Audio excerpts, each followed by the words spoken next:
Hello, everyone, and welcome to the Mindscape podcast. I'm your host, Sean Carroll. I think that many of us are interested in trying to do the right thing in various contexts, but as we learn from Spike Lee's movie, as well as elsewhere, it can be hard to know what it means to do the right thing. And that's true both in a narrow sense and in a meta sense. In a literal sense, we don't know which thing to do is the right one. That's what Spike Lee investigated. But the meta sense is, what does it mean to say that something is the right thing? So there literally is within philosophy the study of ethics, moral philosophy, but then there's the study of metaethics. What are the standards by which we defend a certain conception of what is morally right? I myself subscribe to something called moral constructivism, where I think that what exists out there in the world is the natural world, stuff behaving in certain ways in accordance with the laws of physics. Morality, I think, is something that we human beings, or presumably other conscious creatures out there in the cosmos, talk about and construct ourselves. And then it's very interesting to talk about, well, what things should we construct? How should we decide to be moral? And different people disagree and so forth. But I think that my point of view there is a minority one. I think that most people, both on the street and professional thinkers about this, are what we call moral realists. They think that in addition to the physical stuff of the universe, there is something else, some way of judging what is right and wrong. It might come from God, if you're religious, or it might come from philosophizing, from pure rationality, or it might just come from sort of introspecting about our intuitions about what is right and what is wrong.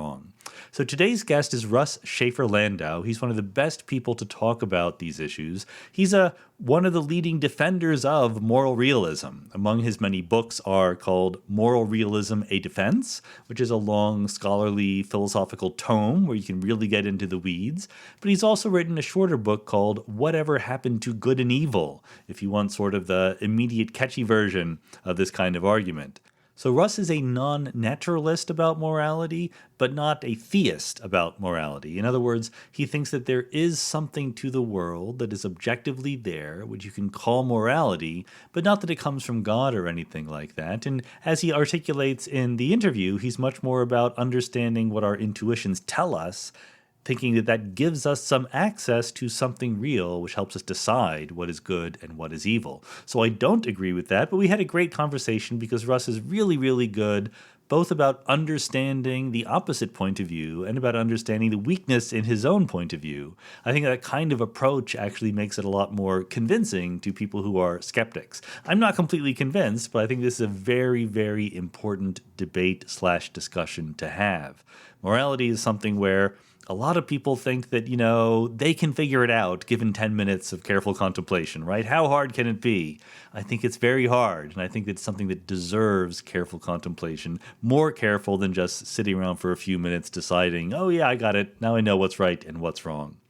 Let me also, before we dive into it, give a short plug for an organization an organization here at Caltech, where I am the academic advisor for a student group called Caltech Letters. You can visit them at caltechletters.org, and it's basically a journal, an online journal, where they publish articles about science, but then also viewpoint articles, essays, and they started a couple of podcasts that I think are very interesting. So they have a podcast called Not My Thesis, where they explore the unpublished parts of the scientific process, the stuff that does not go into technical journal articles. And there's another new podcast they're doing called Biosphere, which explores how we fit into the living world, especially from the perspective of biology Ph.D. students. They're really, really sharply focused on not just putting something out there in the world at Caltech Letters, but really making it high quality. These are more than just offhand remarks. They're very highly polished, edited pieces, which I think provoke a lot of thought in good ways. So give them a visit at caltechletters.org. And with that, let's go.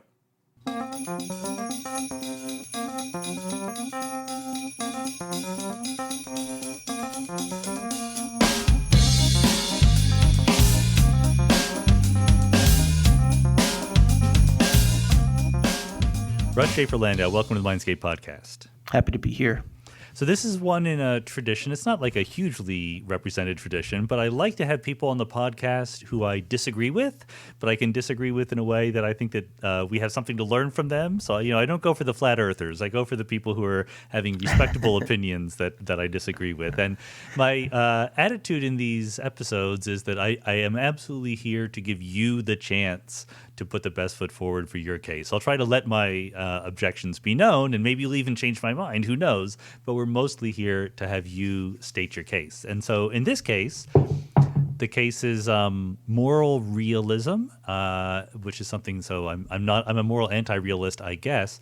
But why don't you, for the people who are not experts in the listening audience out there, how about the lay of the land? What is the landscape when it comes to what different possible attitudes one could have toward, I guess, metaethics is the right field that we're in here. That's right. So we are in metaethics, and just to situate folks at one remove, metaethics is not trying to. It is a branch of moral philosophy, but it's not trying to answer questions about what actually is right or wrong or good or bad. Rather, it's trying to take a step back and ask about the nature of moral reality, if there is one, how we can know it, if we can, what the nature of moral judgments are. Are they more like straight up beliefs, or are they more desire like states? Questions like that. So within metaethics, there's a bunch of different ways of carving up the terrain, but here's one. And you might think there are three really big families of views. One's a view that we can call nihilism. Philosophers don't use that term that much, but it's designed to cover all the views that say there's no moral reality really. Um, some versions of nihilism say, most of us think there is, but we're just mistaken, in the Mm-hmm. way that an atheist, say, will diagnose religious belief and religious discourse. Lots and lots of folks out there believe in it, but there's some fundamental presupposition that infects the whole picture, and really there's nothing to it. That's one view you might have about morality. Then another view is a view according to which there is a moral reality, but the reality is a constructed one. These folks are called constructivists, unsurprisingly.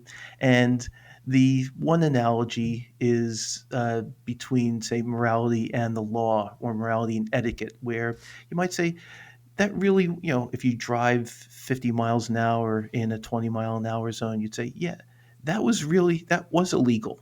And it's and if someone says that was illegal, you could say, yeah, what that person just said is true. And you can tell a story in epistemology about how you come to know that truth. And you might think, well, morality is more or less like the law, or like the etiquette, in that before human beings came on the scene, there wasn't any such thing. But for various reasons, and of course, different constructivists will tell different stories, it did come on the scene with us, and it's a social construction, basically. Mm-hmm.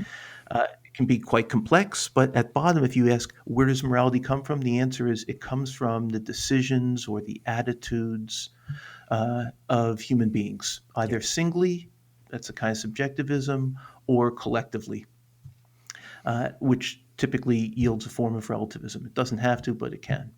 And then lastly, there's the family of views known as moral realism, which says there's a moral reality out there, hence moral realism, but the reality is not a constructed one. It's not one that's made up by human beings, either singly or collectively, either by reference to their actual judgments, or by reference to some cleaned up, hypothetical, idealized version of the judgments that we would have. Rather, morality, moral principles, say, moral standards, are quote unquote out there in a pretty robustly objective way. They await our discovery. We've invented the vocabulary to describe these things as good or bad, vicious or virtuous, things like that. But the truths that we are apprehending are not of our own making.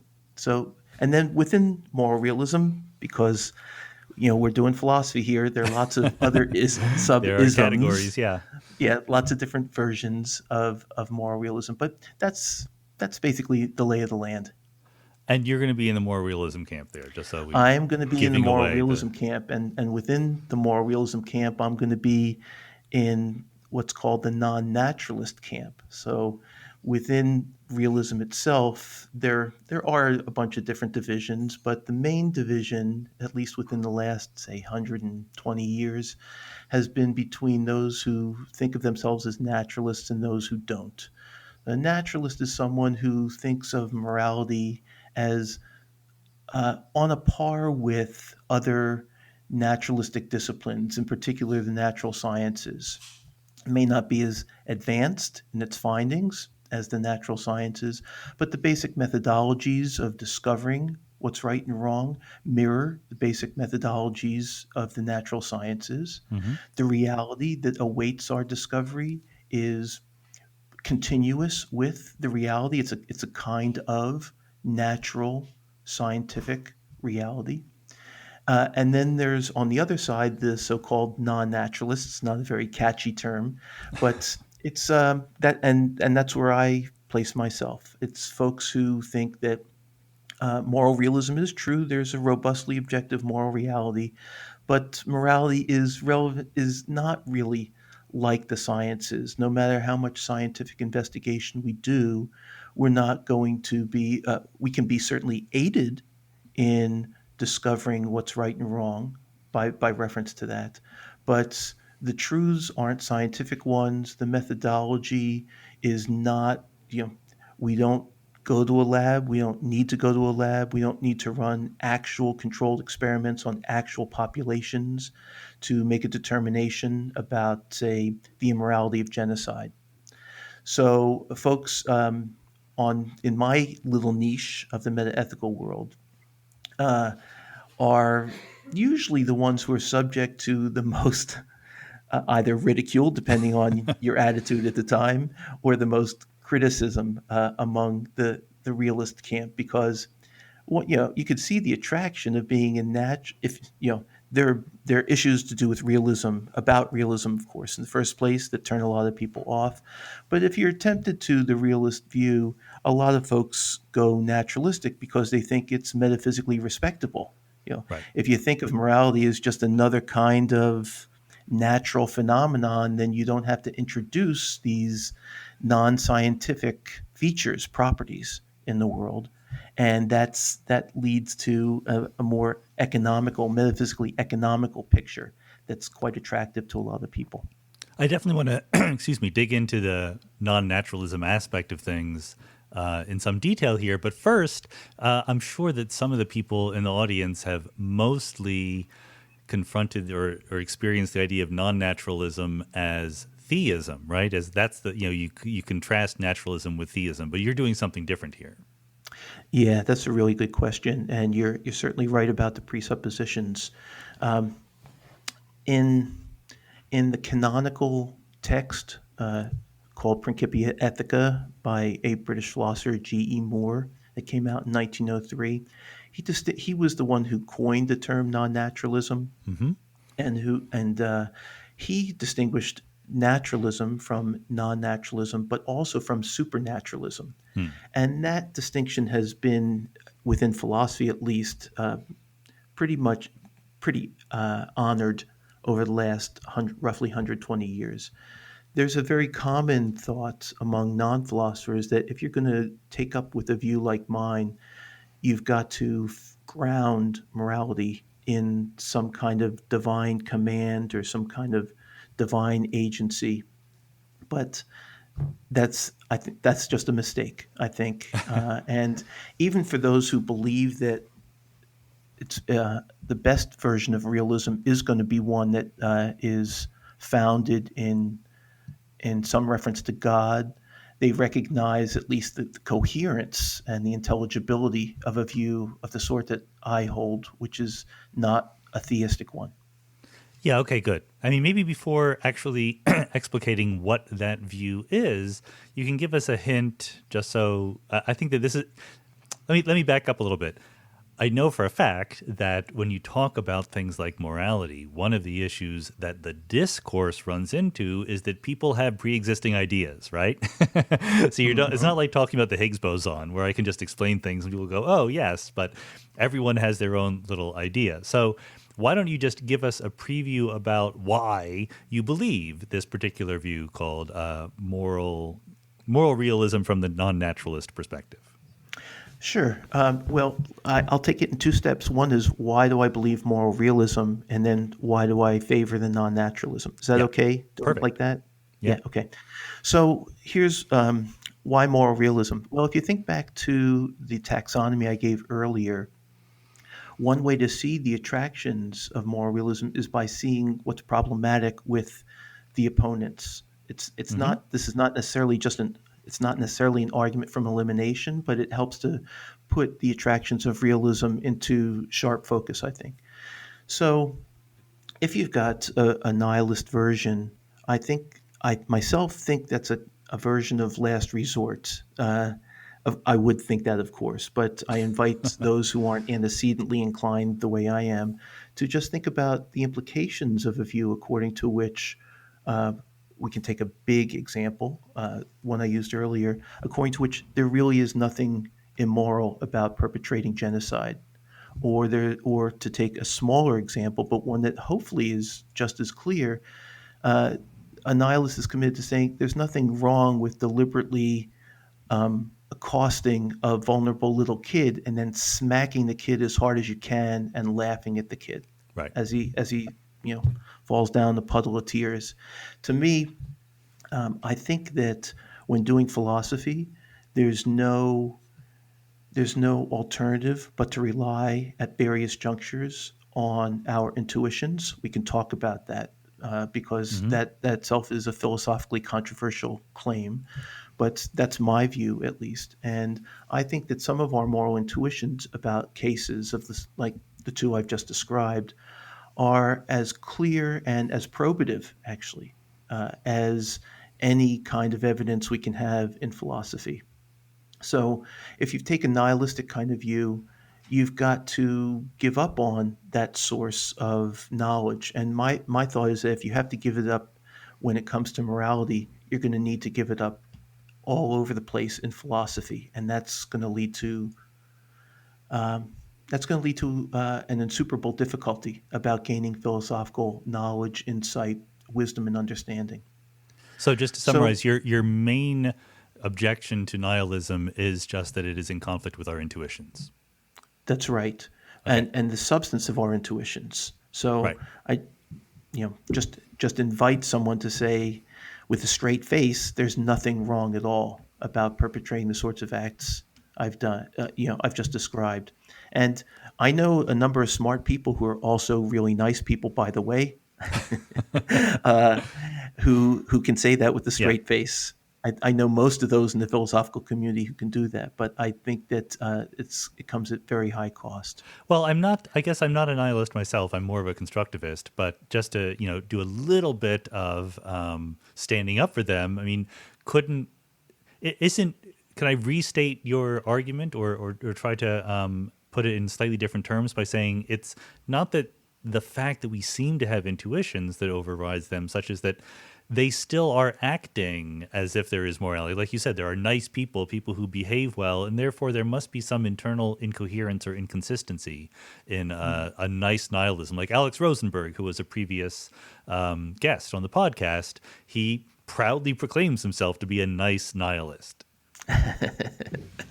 Yeah, I myself actually don't think there's any inconsistency in being a nice nihilist. That's a charge I hear sometimes from my students when I introduce them to this idea. But in fact, I think you can be a perfectly coherent, nice nihilist. Okay. And also you can be perfectly coherent nihilist and say, look, I think it's a really terrible idea to perpetrate genocide or to smack kids just because just when you're angry, and that's also coherent. Right. All they're forbidden from saying, so to speak, so as to maintain consistency, is to say that their preferences register some kind of genuine immorality. Got it. or Okay. morality. So you can say, look, it would be a better thing for everybody, not morally better, but people would be happier or less unhappy if we acted this way. And that's a perfectly consistent thing for nihilists to say. Got it. Okay. Yeah. So let's move on to knocking down constructivism then. Well, my big, there are lots of forms of constructivism, but here's my big beef with constructivism, and that is that I don't think that I have, I don't think that my say so makes it so when it comes to morality. Hmm. I don't have that kind of authority. I mean, I've been doing moral philosophy for 30 years. I'm not terrible at it. I'm not the best at it for sure. But but let's take the person who is, let's focus on people who are among the very best moral philosophers ever. It's still the case, I think, that their say so doesn't make it so. We are, each one of us, either individually or taken together, is fallible in a whole range of ways. We're imperfect. We've got our biases. Sometimes they're known, sometimes they're unknown.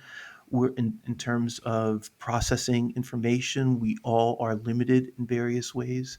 Um, we all have our tendentious prejudices, some of which we're unaware, others of which we're aware, but we can't fully correct for. All these things come into play in making moral judgments, and I don't see how it can be that any of us can have the requisite authority to be such that it's our attitudes or our agreements or our judgments that are the ultimate source of morality. I guess I just say one more thing to back that up.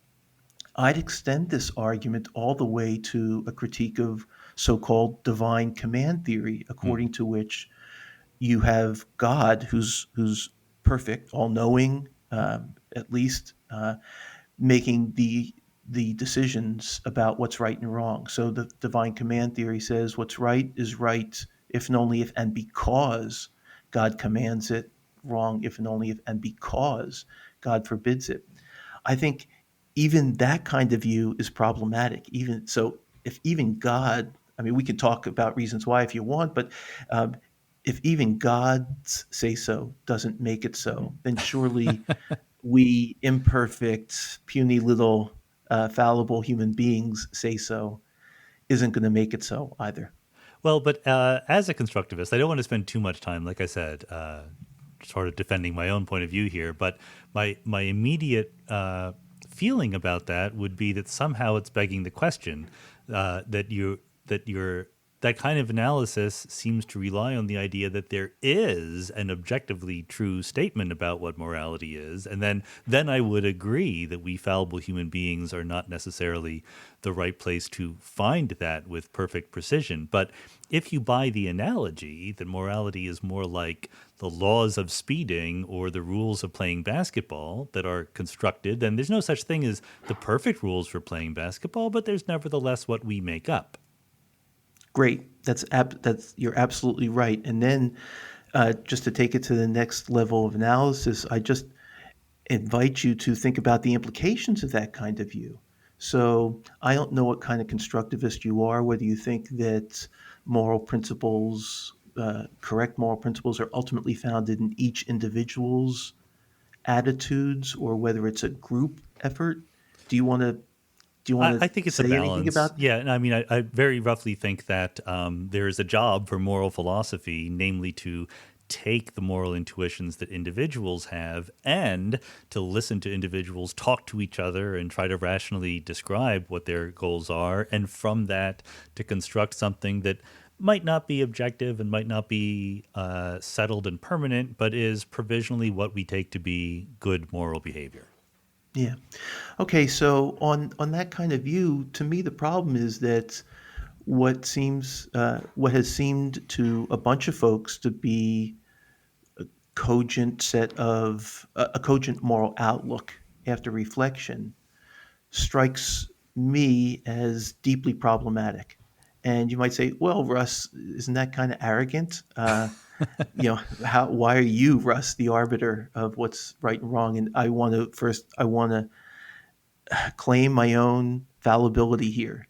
Sure. But if you take a look at this kind of constructivist position, what it's going to do is it's going to say that in societies or among groups, when across societies, what however you're imagining this to go, uh, if they were to make a determination after reflection that it's okay to make women second-class citizens, it's okay to enslave a certain portion of the population, either because of their skin color, because of their beliefs, or because of their geographic look, whatever it is, then constructivism says, morally speaking, that's right, and that's an implication that I find I just can't stomach. If you're interested in learning new things, one great place to go is the Great Courses Plus, a streaming service that brings you high level courses in a variety of topics from some of the best professors out there. You can learn to become a great writer, you can practice mindfulness, or you can learn a bit of astrophysics. And with the Great Courses Plus app, it's extremely convenient. You can learn from anytime, anywhere, on your TV, on your mobile device, or what have you.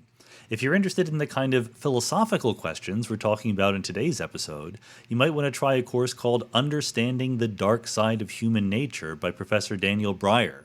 It's all about why sometimes human beings are not that moral. Are we fundamentally good, fundamentally evil? What makes us do bad things? We can learn about this in the comfort of your home, with your family, or all by yourself. So sign up for the Great Courses Plus today, and Mindscape listeners can get a free trial with unlimited access to the entire library. Start that free trial today at thegreatcoursesplus.com/Mindscape. That's THE greatcoursesplus.com/Mindscape.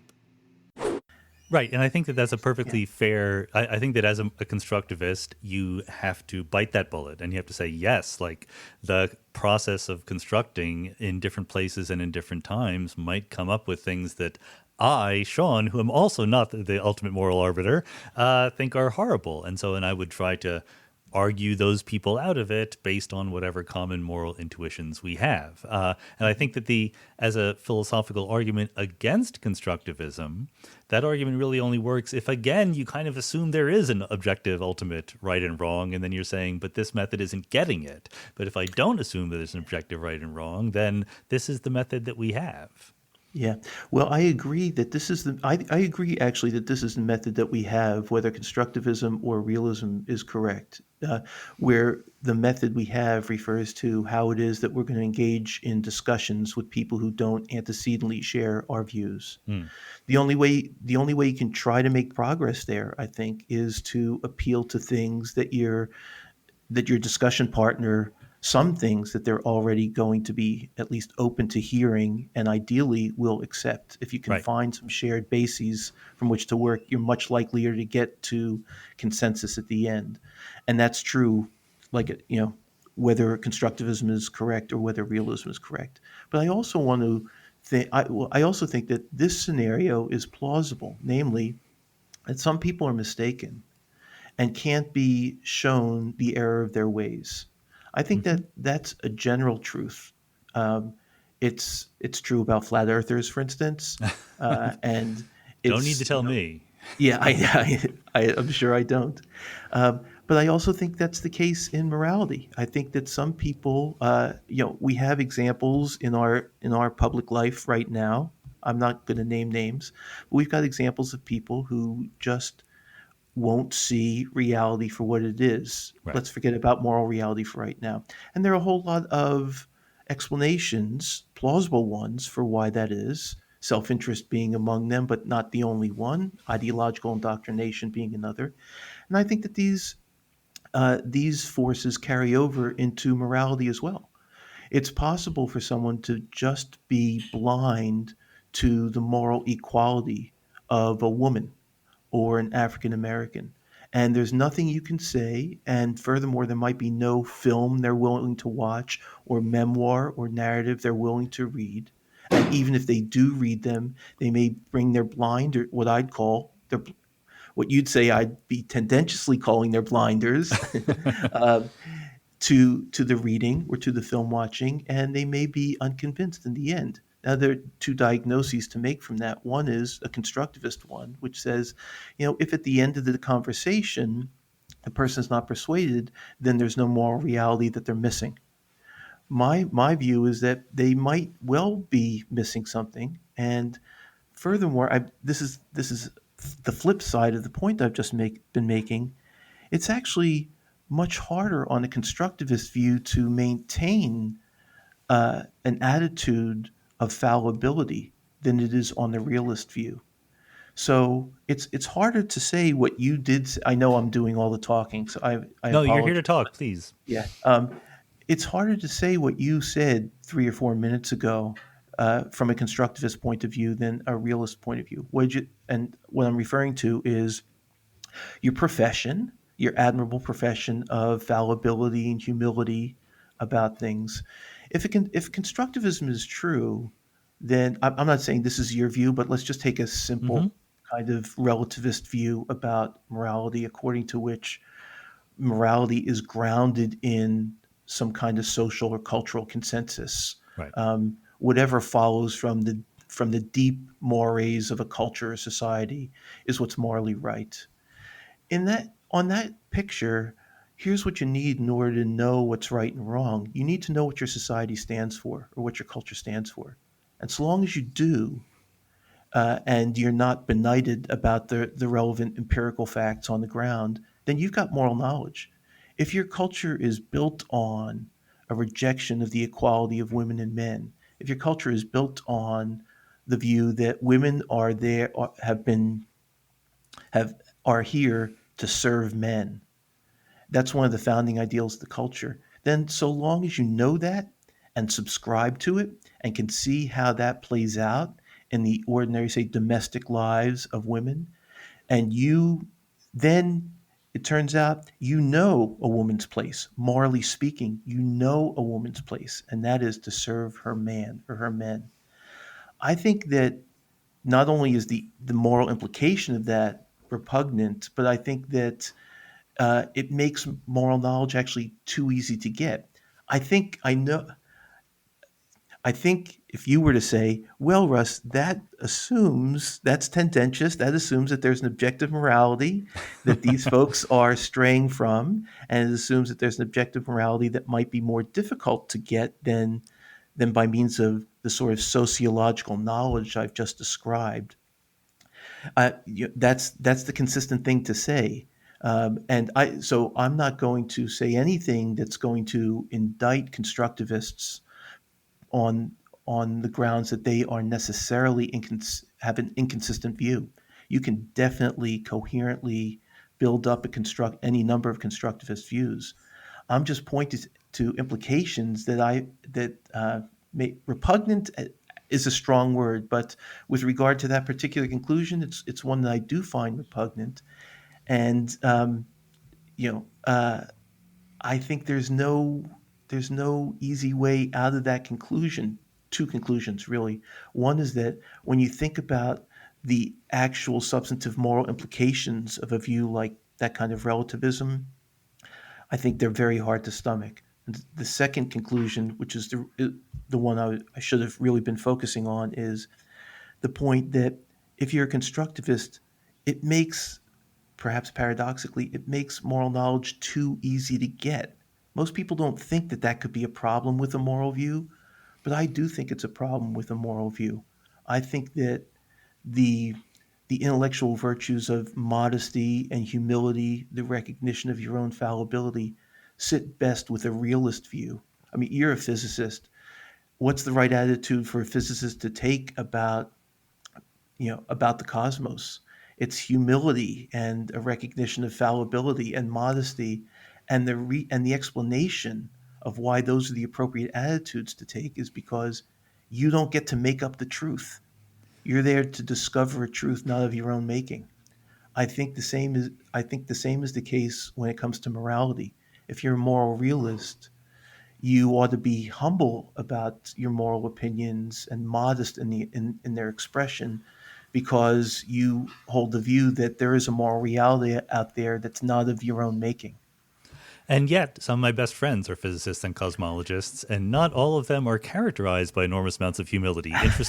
Interestingly enough, no, I think that I more or less agree with everything you're saying. As I said, I think that the constructivist has to bite the bullet about the fact that even in good faith, I mean, we can come up with less repugnant versions of the fact that people thinking in good faith, either individuals or groups of individuals, societies, might end up constructing versions of morality that I find deeply distasteful. And that's something that the constructivist has to live with. On the other side, the constructivist is going to say, so one version of constructivism might say, but the world is out there and it does things and I can do experiments on it, and morality is not out there. So you, moral realist, why don't you make the positive case for something that is objectively true there?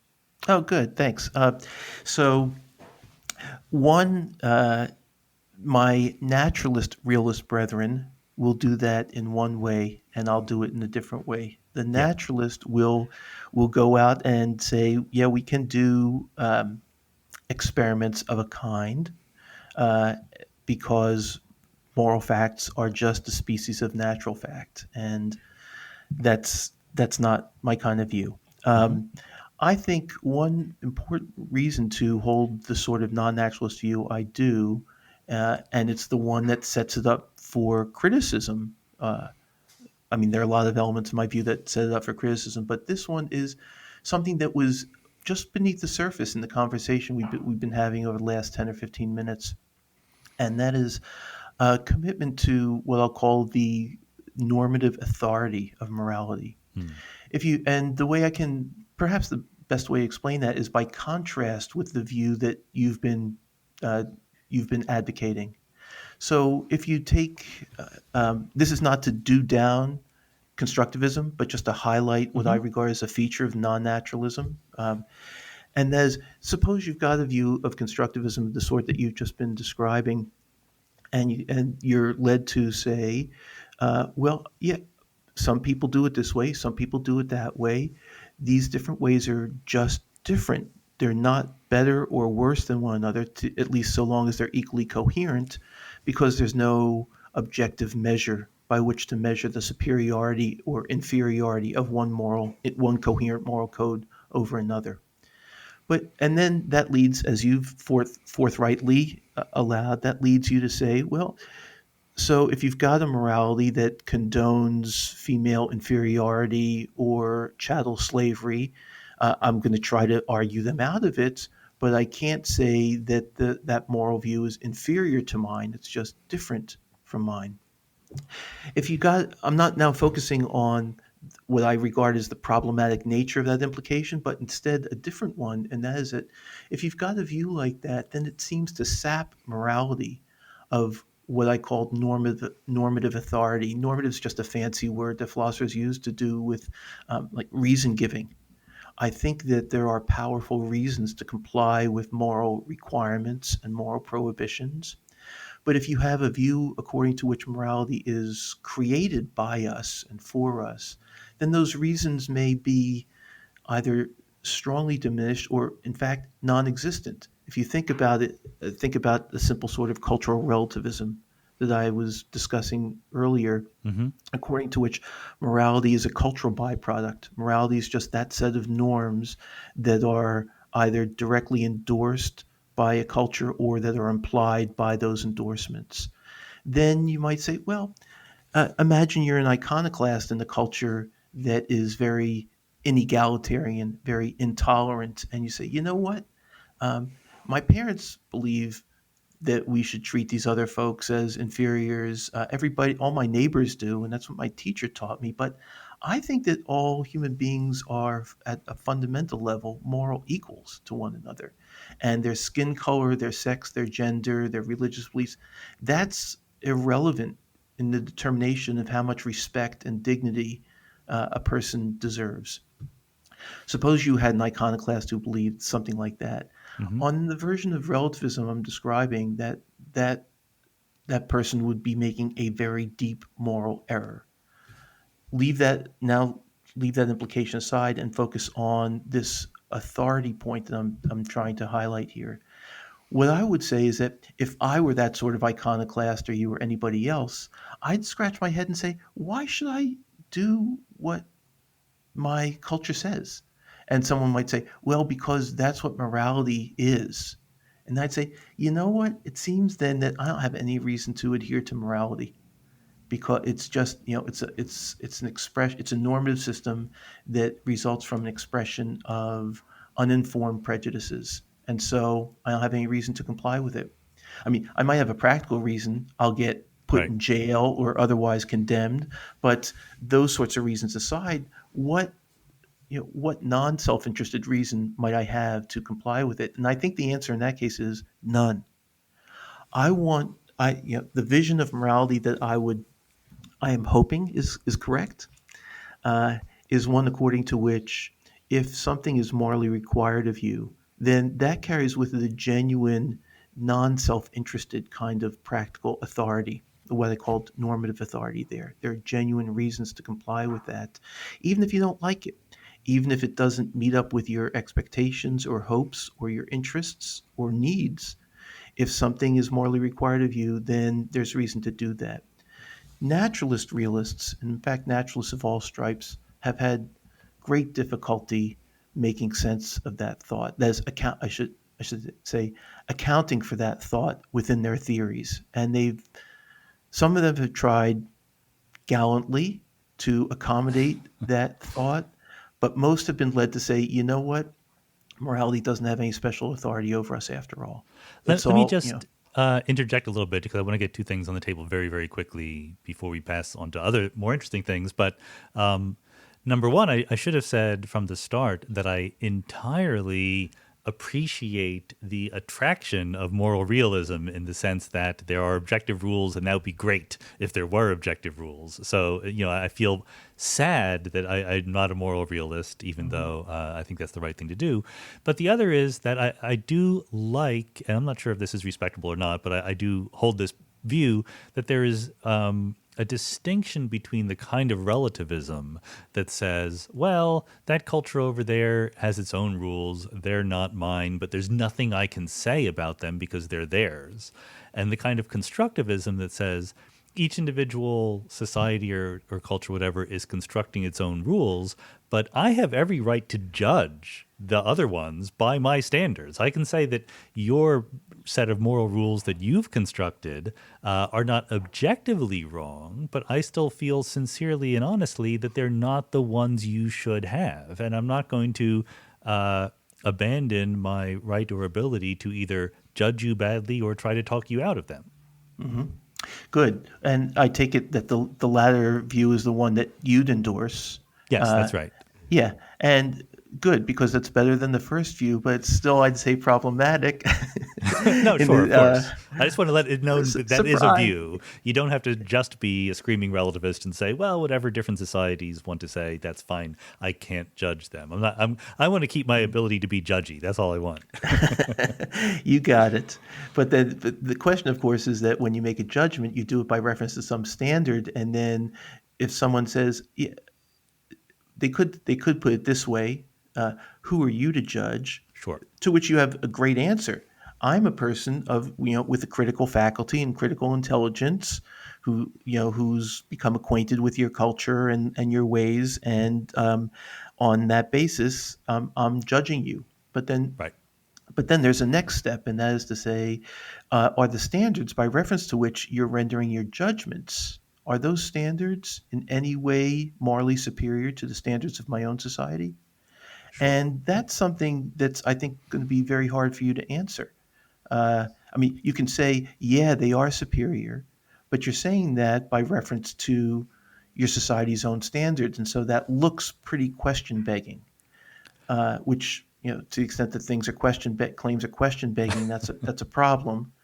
The realist, of course, doesn't face that, but the realist does, of course, face lots of other objections. Like, where is this Exactly. real? So I'm Yeah. not even going to try to defend myself. I still want to get to the your positive Yeah. Okay. realist Okay. point of view. Good. So there are lots of different ways of trying to defend realism. The way that I've come to do it is informed, I should say, by a years-long project that I'm still involved in with two other philosophers, my colleague at UW-Madison, John Bankson, and a colleague at the University of Vermont, Terence Cuneo. We were writing three books. It started out as one big book, and it's now three books. And one of the books, a short one, is on methodology in philosophy. And I'm one of the folks who's responsible for developing this methodology. And so, in a nutshell, what the methodology tells us is that the way to make progress in gaining understanding of a given area in philosophy is by first trying to identify the data within that domain and then constructing theories that have to meet various criteria of adequacy that attempt to account for that data. In ethics, there are a lot of data that we either have to account for or have to explain away. And of course, it's going to be a philosophically controversial matter which of these data stand the test and which of these data ought to be tossed aside. But one of the big benefits of moral realism, which has been recognized for a while, but it's never been, I don't think, been put quite this way, is that when it comes to the data of ethics, moral realism does a fantastic job Mm-hmm. of accounting for them. So the data have to do with things like our the possibility that some moral views are true and some are false, the possibility that some people are morally wiser than the actuality that some people are morally wiser than others, that our moral judgments are given by beliefs that can be correct or incorrect, that there are reasons to do what's morally required of us and reasons against doing what's morally prohibited of us, that in some way morality's demands are inescapable and yet in other and in not yet but and in other ways they enjoy a kind of priority over some considerations like those of self-interest, at least in a wide range of cases. um, these and other data are what I regard as quite plausible starting points for theorizing. Mm-hmm. And I'm not going to try to enumerate all the data in metaethics, but I think it's fairly uncontroversial that if you were to come to to try to identify a long list of those claims that inquirers considered collectively have good reason to believe at the outset of inquiry, those claims would be handled really well by moral realism and less well by other views.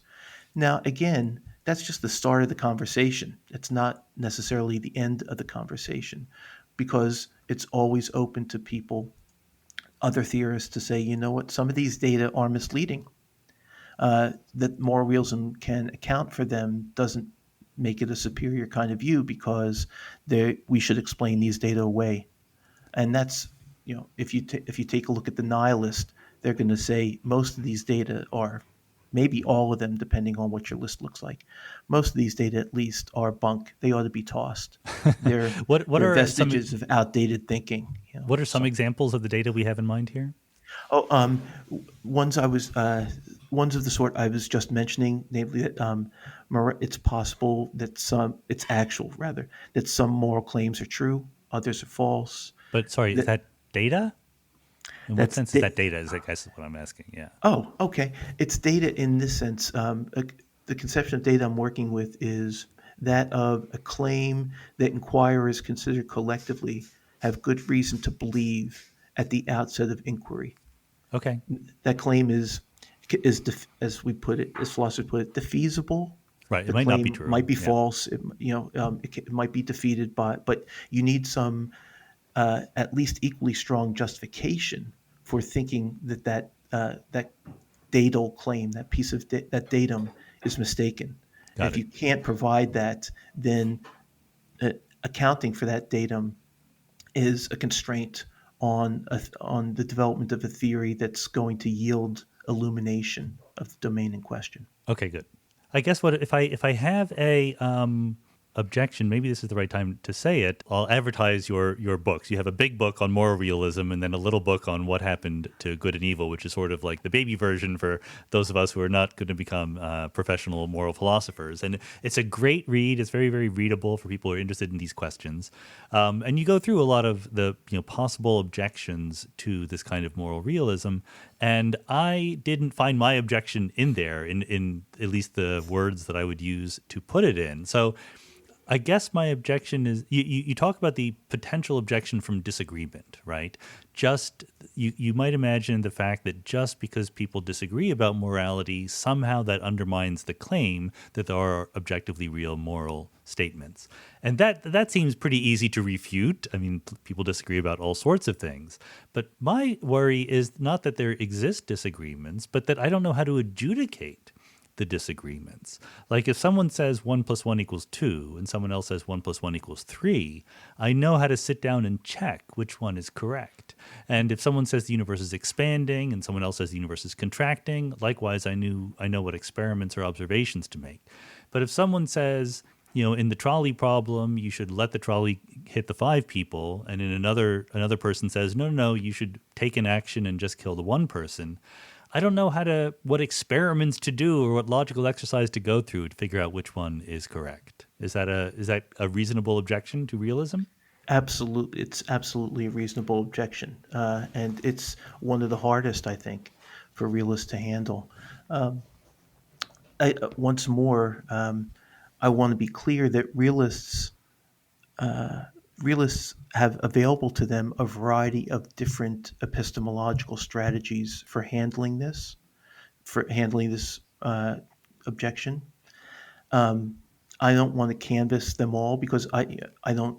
It would take too much time, be tedious, and I don't endorse them all. Yeah, no, we don't need to get But, all of them. Let's get the good yeah, ones. that's right. Yeah. But I want to back up actually and say something by way of a preliminary, and that is that as I understand your objection, it's basically an epistemological objection. It's that in circumstances of disagreement, let's call it fundamental disagreement, where the disagreement is not owing to a mistake Right. in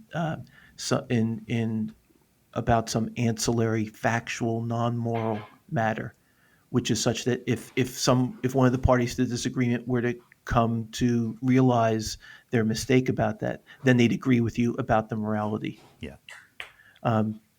So let's not focus on that sort of disagreement. In that case, here's the worst case scenario: that there'd be no way of resolving that sort of disagreement. What I want to say is that even if there were no way to do that, it's not clear to me why that would impugn realism. Because realism is, in the first instance, a claim, a metaphysical claim. It's a claim about what there is, namely a moral reality, not of our own creation. And I'd want to explore the possibility that although, here's worst case scenario again, we can't resolve these fundamental disagreements. Right. They're just intractable, even in principle. So suppose that's right. It's not clear to me what that would tell us about the existence or non-existence of a moral reality. You might think, well, if something is objectively real or objectively true, then in principle, there's got to be a way of convincing everybody of its truth. But unfortunately for realists, we see no possibility of convincing everyone of the truth of any given moral claim, no matter how obvious, Sean and Russ might find it. Nevertheless, there are going to be some outliers who disagree, and even in principle, we can't get them over to our side. So suppose maybe that's wrong.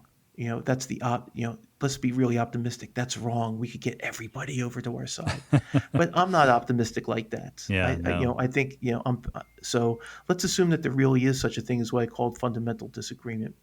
Then the question is, what's the theoretical fallout? Now, there are two possibilities here. One is to say, you know what?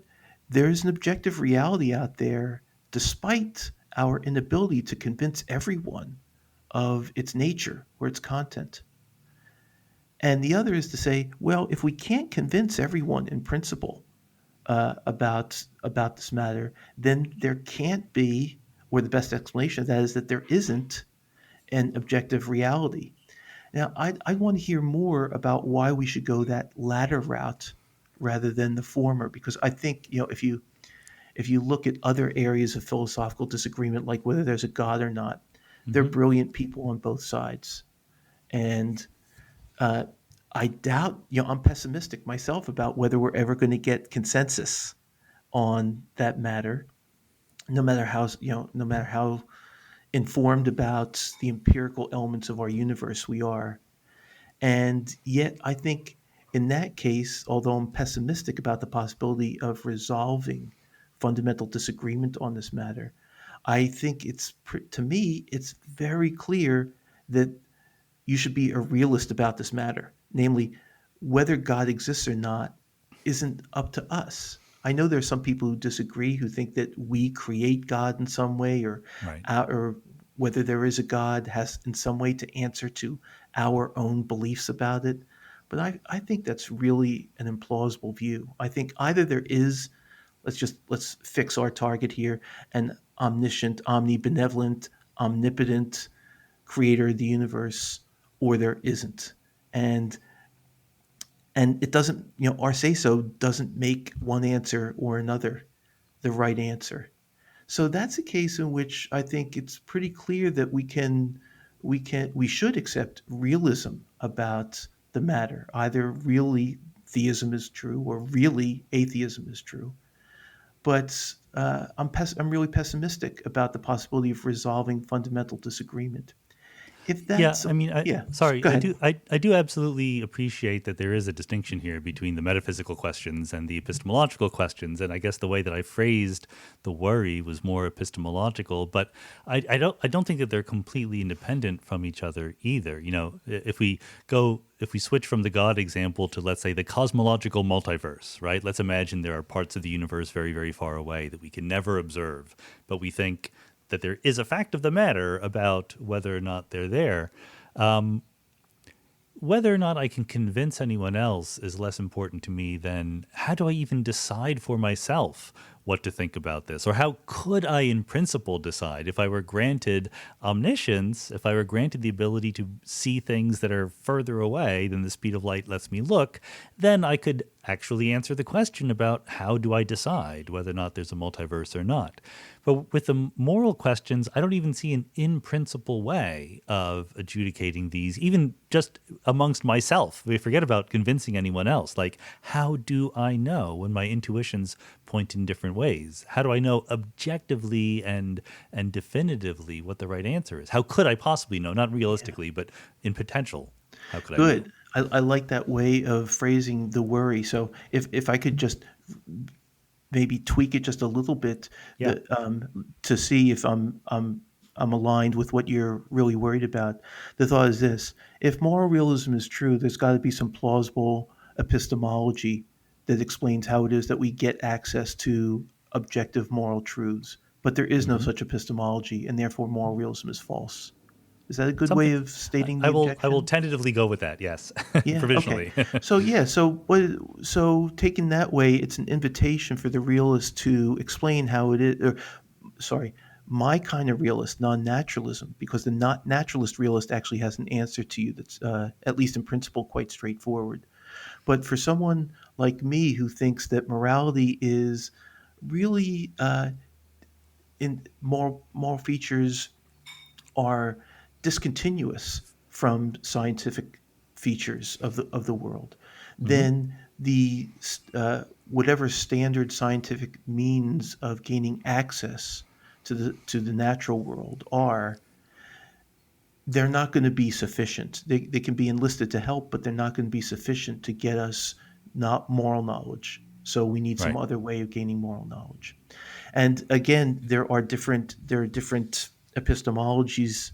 There's, for instance, a coherentist epistemology, which I'm not a fan of, but which shares a lot of similarity with a view that you offered maybe Hmm. 25 minutes ago, according to which the way we gain knowledge is try to uh, shape our views at various levels of generality, from judgments about concrete cases to very large abstract principles and everything in between, to get them to cohere with one another in as mutually supportive a belief network as possible. That's a view that was called reflective equilibrium. That is very likely the it's the default methodology in morality. It's not one that I'm a fan of myself, and it's got a clear epistemological correlate in the coherence tradition. What I would say is here's where you start in answering questions of the sort that you're asking, and that is you start with your intuitions. You start with the clearest cases, like genocide's immoral. Yep. But then where do you go from there? I guess there are two questions. One is where do you go from there, and two is how can you? Why should you? Not how can. That's easy enough. But why should you trust your intuitions?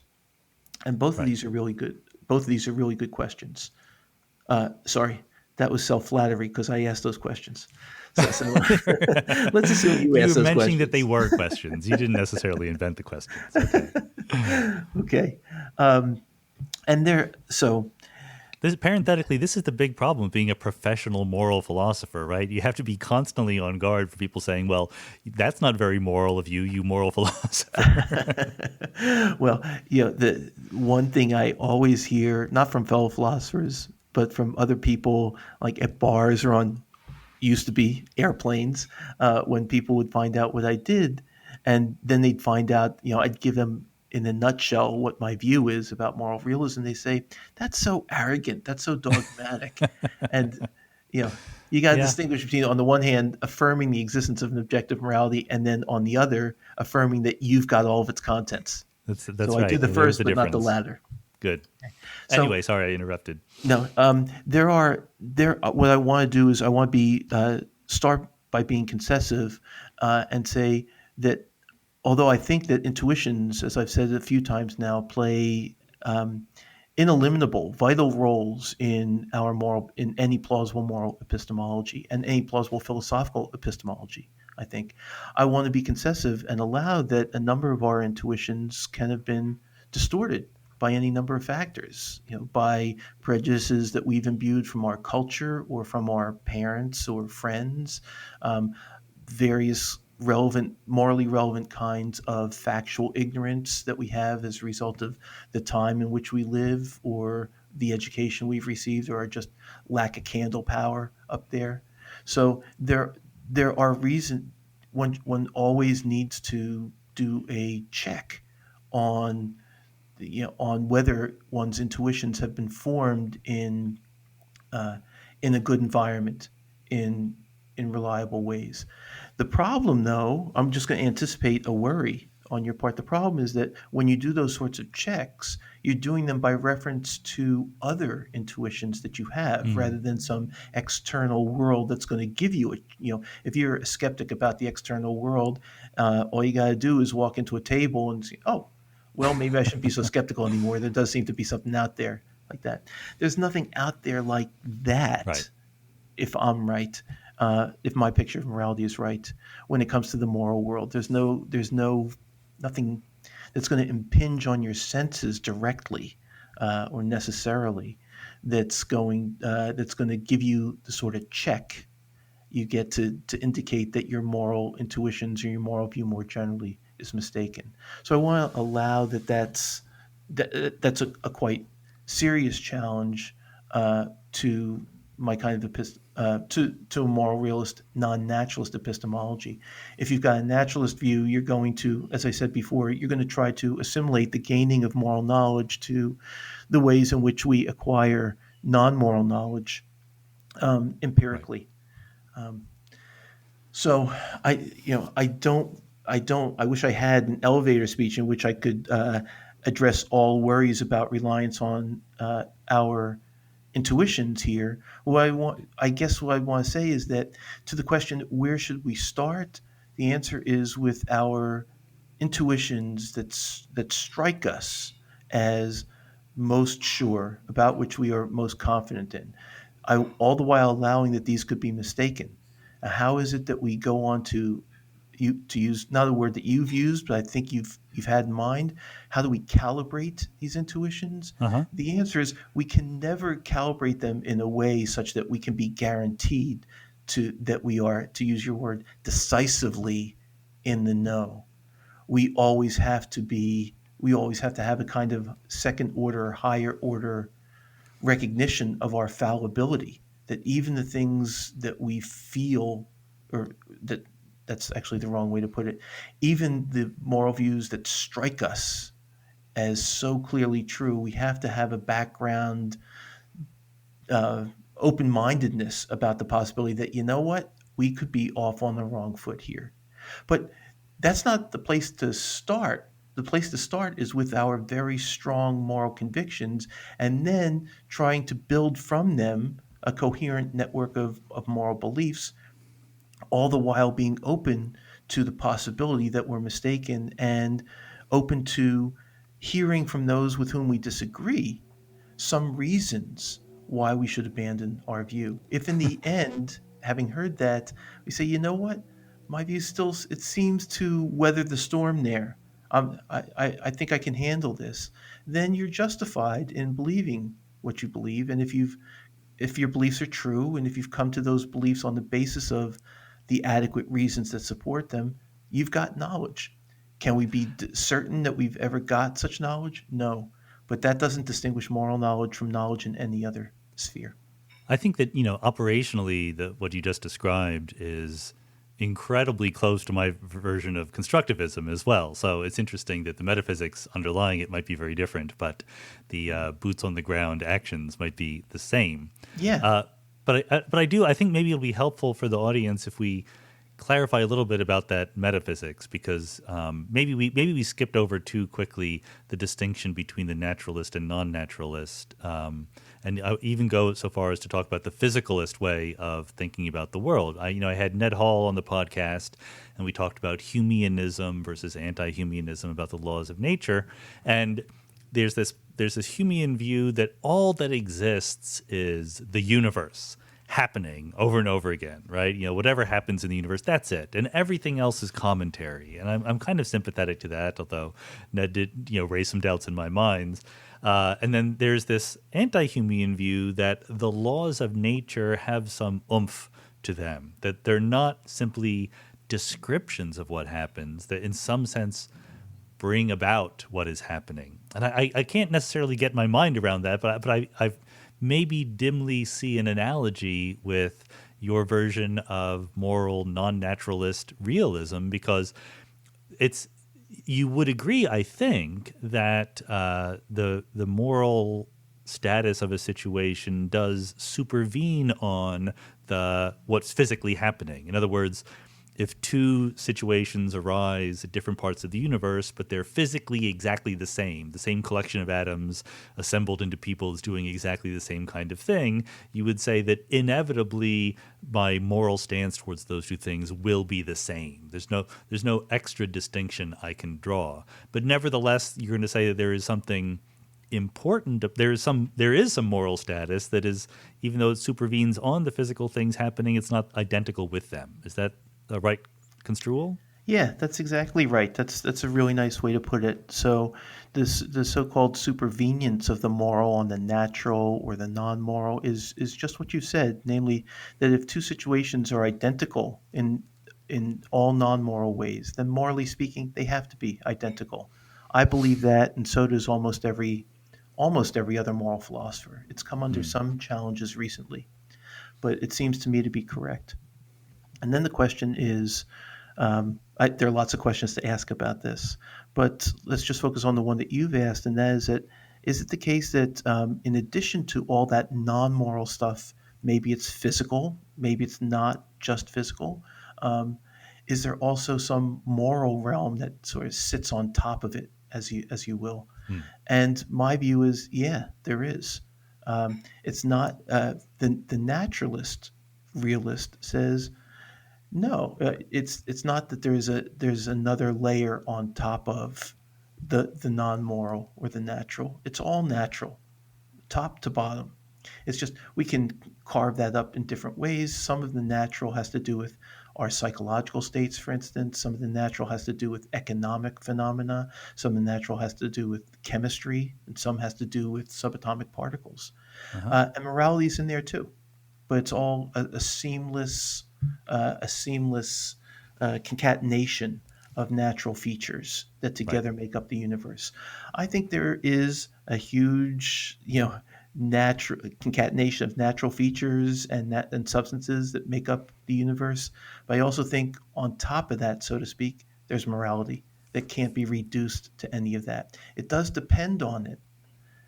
There's it to me it just wouldn't make sense to say that an action was wrong if you couldn't also point to some natural features of the action in virtue of Hmm. which the action was wrong. So there Right. is a dependence relation between moral reality and non-moral reality, but it's not exactly the same reality there. And that's long been a worry about my kind of view. Why, if we can explain everything that needs explaining just by reference to naturalistic areas of investigation, then why add this extra layer, this layer of moral features to the universe?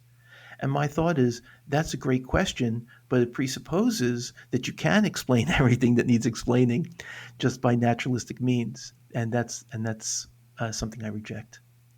Well, I guess, yeah, and this is where we are definitely going to differ, I think, because in my book, The Big Picture, I tried to make exactly this case that it's kind of a causal closure argument that if I am allowed, in principle, to describe the universe in the language of fundamental physics, right, bosons and fermions or quantum wave functions obeying some equations, and that description is, in principle, complete, like it does not need any extra information to tell me what will happen within that language, right? I will tell you what all the fermions and bosons are going to do. Then how can it be possible that there is some reality to extra stuff if that reality has no influence on what happens in the world? Oh, that's a great question. I thought you were going in a slightly different direction. So I'm a little worried about causal closure arguments or causal exclusion arguments because I think they're going to, in the end, exclude too much. If we think that Mm. everything can ultimately be explained, everything that happens in the world can ultimately be explained by fermions and bosons, then that leaves little room for beliefs and desires, for instance, to do any explaining unless you think that a belief is nothing other than an arrangement of fermions and bosons, and that's a view uh, that some people have held in the philosophy of mind, but not many people hold. And Well, I believe that's it's not. I don't mean to argue by appeal to the majority. That's no, no, not. sure. Yeah, it's just saying there might be some worrying implications of arguing of that sort of causal exclusion argument that on the one hand, you jettison moral features from the metaphysics, but you might have to jettison a lot more that you're less comfortable jettisoning. That that's one point. But Yes, I I have a guess response to that, but I want you to keep going yeah. before I give it. Okay. But the other is that I guess the question uh, indicates a presupposition, which is that everything in the universe actually can be explained by reference to fundamental physics. Hmm. And that's just the assumption that I'm calling into question. Now, Hmm. the last part of your question said, well, uh, if things, how can we explain what's going on? Or maybe put it this way, I think this is not the way you put it, but why should we posit a realm of features, moral features, if they are unnecessary to explain what's happening in the world? Or because why are they unnecessary? Because fundamental physics can explain all of that. Um, Right. so either fundamental physics can explain morality, in which case you're a naturalist about things, or it can't. But if it can't, then why posit anything that fundamental physics can't Hmm. explain? But what I would say is that this seems to be expressive of what I'll call a scientistic view of the world. I don't mean that to be prejudicial. Nope, I get it. That's Yeah, fine. it just one We'll according to allow it. which all the truths in that there are in principle given by science of one kind or another. It doesn't have to be physical. It could be social scientific as well as natural scientific. I want to leave that open to be as ecumenical as possible. But the, that kind of view is perhaps obviously not one to which I'm attracted. And I think there is this fundamental problem with it, which is that the core scientific claim, namely that all the truths there are can be explained by science, is not itself a truth that can be explained by science. It's not, or it can't be confirmed by Hmm. science. It's one that it can be, if it's confirmable, which I hope it's not, is to be confirmed by philosophy. Actually, I know that sounds very imperialistic, but it doesn't seem to be that it's going to that any science is in a position to pronounce on it. Well, I think the so let me take my turn at giving your side of the argument in the way that I'm able to understand it. The part of your shorter book, Whatever Happened to Good and Evil, that I found most persuasive is the idea that we should take morality seriously as real because it plays an explanatory role when we talk about at least what happens in the world at the human level, right? Hmm. And that's why we take other things to be real because they play some explanatory role. And this is what I was biting my tongue about before because the way that I would put it is I wouldn't say that things like beliefs or purposes or morals and judgments are equated with certain arrangements of fermions and bosons, but I would say that they are ways of talking about certain classes of arrangements of fermions and bosons. They are emergent in that weak sense, in the same in the, almost exactly. Sorry, there is a difference between morals and purposes, let's say. I think that purposes can be straightforwardly scientific and descriptive of what happens in the world. The most compact way of describing what the physical things going on in the world might be in terms of purposes. Whereas I think that morals are more subjective than that. But both of them, I think, have this character that they can play an explanatory role at some level of description, but not at another one, and therefore you wouldn't call them fundamental pieces of the architecture of reality. Yeah, so it's not clear to me why it's. I, there's a lot to discuss about what it is to be fundamental. Hmm. If what it is to be fundamental is to be in some way not equatable, identical to, or reducible to something else, then I think morality is fundamental in that respect. Right. I don't. But I want to. But people have different views about what fundamentality amounts to. I want to allow at the same time that when something possesses a moral feature, it does so in virtue of having various non-moral features. So, in that sense, some people think, well, then morality isn't fundamental after all, because it's not at the very bottom of the explanatory chain, so to speak.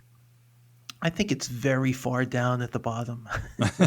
uh, but Well, I guess I, that good. I mean, let's just. I want to give you a chance to defend that, but let's just dwell or at least emphasize how crucial that statement is. I mean, you're saying that on the one hand, morality is completely tied to the physical situation in some very real sense, and on the other hand, it is absolutely fundamental and necessary to describe what's going on. yeah, that's right. I mean, think about chemistry, for Hmm. instance. You might say chemistry is.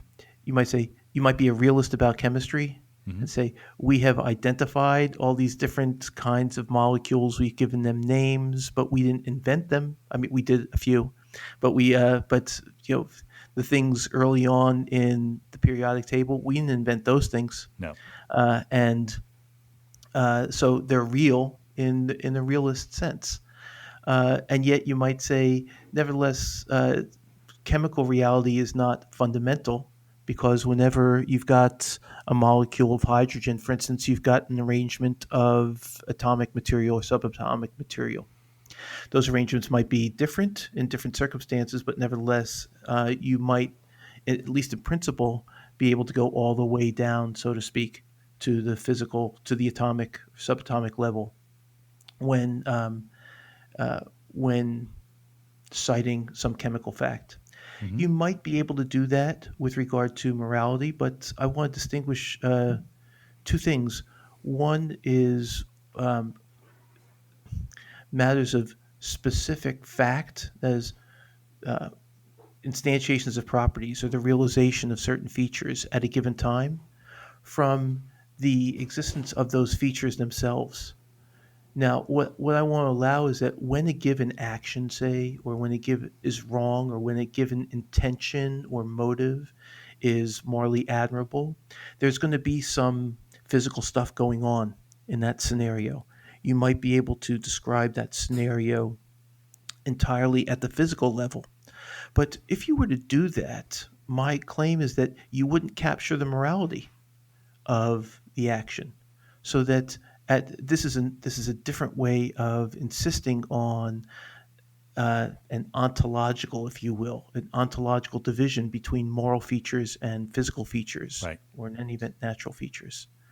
That's my view about the relation there. Whether you want to then say, given that for any particular moral fact about, you know, that occurs at a given time, at a given place, that there's some physical realization of that fact. If that's sufficient to show that moral features are non-fundamental, I can live with that. If that's your conception of fundamentality. But what I want to insist on is that what it is to be something like to be morally admirable or to be morally required is not a physical thing. It's not a physical feature of Yep. things. Okay. Yeah, I think I understand that. I think that's fair. I mean, maybe to bring the plane in for a landing here, we can step outside the metaethical discussion we've been having about how one decides or how one conceptualizes what morality is. And let me ask whether or not the particular point of view you have on that, of your realist but non-naturalism, does affect your actual moral system. I mean, does that point us in a direction of deontology or consequentialism or virtue ethics or whatever other system you might want to make? No, that's the that's the short Oh answer. I no. mean, that's the that's the metaethics, Yeah, the meta in meta. metaethics. It's I mean that's a great question though. Most moral realists have tried deliberately to be as neutral as possible about these so-called normative ethical issues, on the thought that here's the animating thought: no matter what moral system is correct, um, we realists are not in the business of trying to answer that question, but rather talking about, or instead in the business of trying to talk about the status of that system, Yeah. and to say that that system obtains independently of our attitudes towards it. That said, my own view is that if you were to endorse a kind of uh, a kind of what I call immoralist position, according to which you're celebrating things like genocide and oppression, and you're denigrating things like compassion and kindness. That's no, that's that's not the sort of picture that moral realists have ever wanted to vindicate. Yeah. So I actually do think this is why I think your question is so interesting.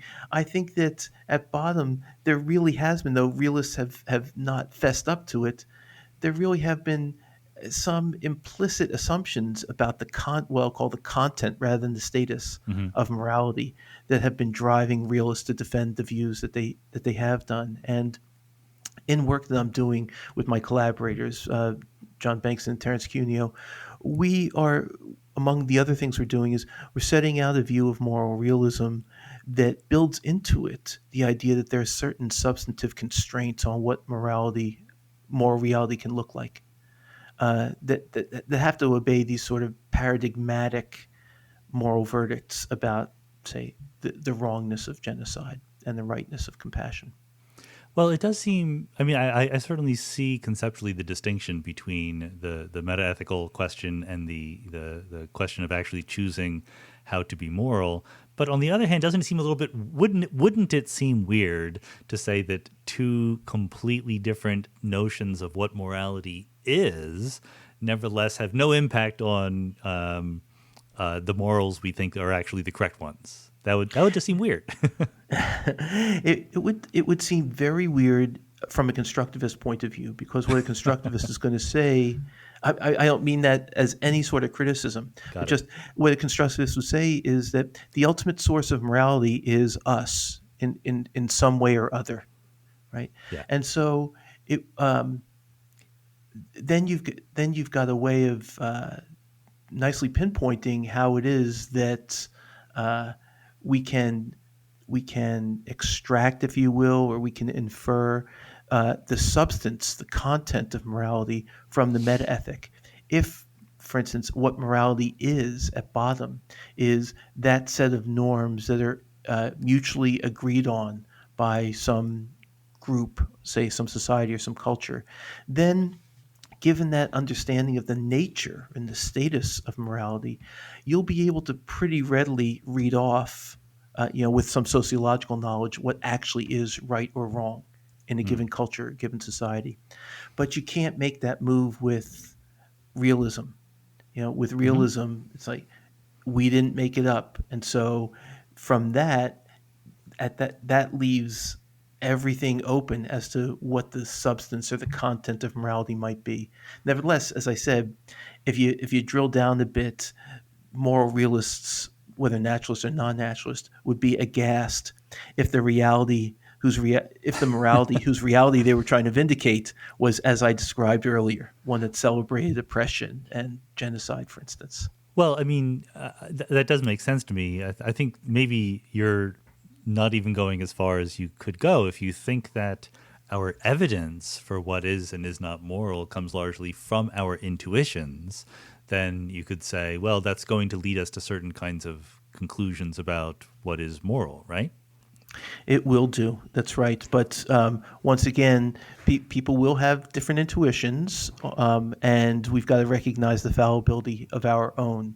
So I was distinguishing between two views, one of which says that given a metaethical view, that actually entails some so-called first order or normative ethical commitments, whereas on a realist view, it wouldn't entail the truth of any normative ethical view at all. It would just leave it open as to how we get our evidence for that. And just one other caveat, and that is that my intuition-based epistemology is, again, only one of a variety of different kinds of epistemologies, most of which we haven't touched on in this conversation. It's available to realists.